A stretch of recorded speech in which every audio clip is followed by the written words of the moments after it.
سلام. سلام. ببخشید من یه جلسه خیلی مهم دارم. یه اتکلون خوشبو بهم بدین. جلسه چی هست تا بتونم یه مورد خوب واسهتون معرفی کنم؟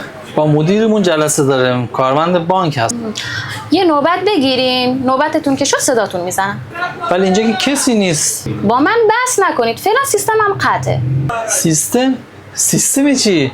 فکر کردین فقط شما سیستم دارین؟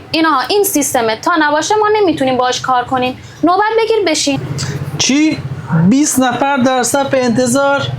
حالا شانس بیاری قبلی ها نیان تا زود نوبت شما بشه. شماره 45 به باجه 1. یه اتکلون مخصوص جلسه کاری میخوام. این فیشا رو پر کنید. اثر انگشت و امضاتون هم پایین برگ فراموش نشه. برید اون ور رئیس هم تایید کنه. ای بابا بدهی داریم که. بدهی چی؟ به بقالی محلتون بدهی داریم. تو سیستم داره نشون میده. ضامن هم که شدین. خب من ضامنم، چه ربطی داره؟ چه ربطی داره؟ من که اومدم دست چک بگیرم گفتیم ضامن باید باشه. الانم برو وقت صبحانه است. حالا این دفعه اتکلون بده به من میگم پرداخت کنم.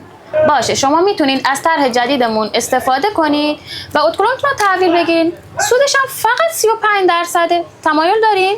معلومه که تمایل دارین. بفرمایید اینم اتکلونتون مبارکتون باشه. چقدر باید بدم یعنی؟ حتی اتکلون 1,200 ولی شما توی این طرح 1 تومن میدین به ما تا وقتی که بدهیتون رو پرداخت کردین پیش ما میمونه. ماهی 300 تومن هم قسط میدین 10 ماه. فقط 3 میلیون در میاد. طرحش هم بی‌نظیره. باشه فقط بدی من برم.